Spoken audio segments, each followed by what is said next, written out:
search for a new pope is set to start tomorrow. 133 Catholic cardinal electors will choose a new leader in a secretive, centuries-old ritual called the conclave. Yeah, the Cardinals will be locked inside the Vatican Sistine Chapel to hold as many rounds of voting necessary to select the next pontiff. Joining us this morning to sort it all out is Father Kyle Audustu. He is currently the pastor of the parish of the Resurrection of the Lord in Old Town, as well as the chaplain for Maine. Father, thanks for joining us this morning. It's my pleasure. Thanks for having me. Yeah, before we get to the conclave, let's talk about the Catholic Church under the leadership of Pope Francis. It's so popular when it comes to the Catholics and people of all religions all over the world. Yeah, I think in Pope Francis we found a father for the whole world. You know, a man of integrity, of authenticity, a man of the people, as he said before, a man who smells like the sheep, and a man of just great charisma. And he gave us 12 years of great service, and we will definitely miss him. But I think, you know, he set us on a good direction moving forward. Yeah, now to the conclave. Can you explain how many votes it takes for someone to become the next pope and just the entire process? Sure. So in order to be elected pope, you need a 2/3 majority of the cardinal electors. Now, the conclave is comprised of, this year, 133 cardinals, all under the age of 80, who will go in and vote. And they will do a couple of votes every day. On the first day, they'll do one vote. And then each successive day, 2 votes in the morning, 2 votes in the evening. And they will go at this until they've reached a 2/3 majority, at which point you'll see the white smoke come out from the chimney of the Sistine Chapel, and we'll have a pope. This has been a ritual that's been around for like 800 years. Just talk about the tradition and how there really haven't made any changes over the last, 800 years or so.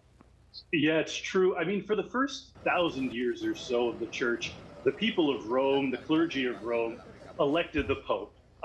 Around the year 1000 or so, it became necessary to kind of control the process a little bit because it got very political. And so the College of Cardinals was instituted as the primary body, which would gather at the death of the Pope to elect a new one.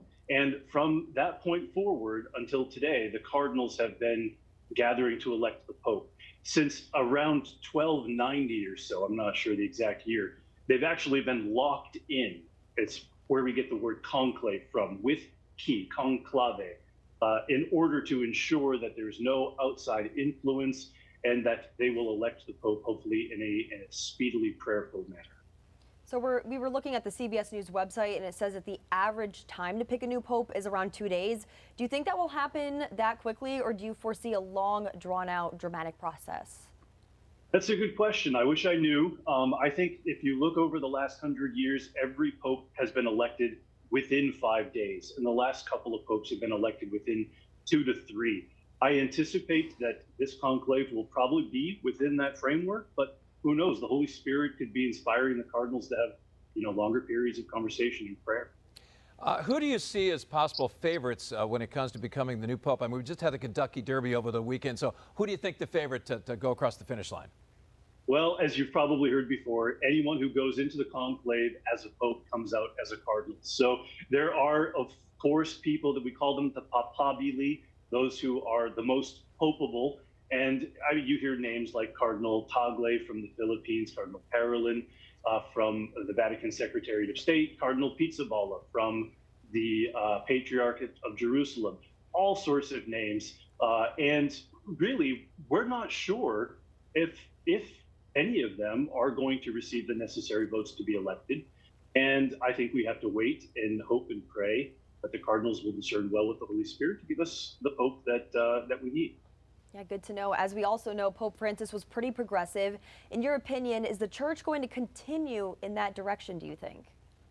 Well, you know, the word progressive means something, I think, differently in the ears of, you know, modern American politics than it does in the church. I think Pope Francis, coming from South America, brought a certain flavor to the papacy that was beautiful. Like I said, he was a pope of the streets. He was a pope that smelled like the sheep, and he was very concerned with a lot of things that would be, you know, considered important according to modern progressive politics. But on the other hand, Pope Francis was in many ways conservative.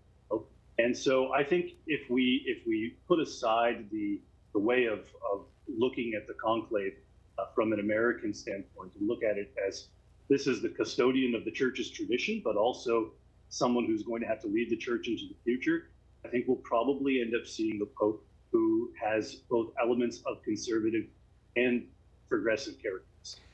We just showed video of a lot of the Cardinals entering to the Vatican to go to the Sistine Chapel, and they have cameras all over them. It's almost like we're seeing like rock stars, like athletes, or like congressmen or senators getting ready to go in for a big vote. Isn't it kind of crazy to see that? It is. And, I remember the conclave from 2005 and then the conclave from 2013. It's the same thing. The whole world is sort of tuning in to see what's going to happen. And when you consider that, the Catholic Church is one of the oldest institutions on the planet, this is not an inconsequential thing. So people of all kinds of different backgrounds, Catholic, non-Catholic, and everyone in between, is tuning in, and we're anxious to see who will come out on the loggia in a couple of days as the 267th successor of St. Peter. What do you think the atmosphere will be like tomorrow? It's probably going to be super busy, maybe some anxiety from some folks. Maybe some folks will be happy, waiting for this whole day that's been unfolding for such a long time now. What do you think it's going to be like there tomorrow? I think it's joyful anticipation. We really have no clue what's going to happen, other than at the end of this, we're going to get a pope. And of course, everybody has in their heart and mind sort of what they're hoping for out of a pope and what might be on his agenda. But, as a Catholic, I think, we approach this as God is going to give us a pope to lead us, and we will rally behind him and support him no matter what. So this is a time of prayer. It's a time of joy, of expectation. We do so not in an untempered way. We're still remembering Pope Francis and we're still praying for him, but we're looking forward to this new shepherd. Well, Father, thank you so much for your time. We appreciate it. Great insight, and it'll be interesting to see what happens at the Vatican. Thank you so much. Have a great day. Thank you.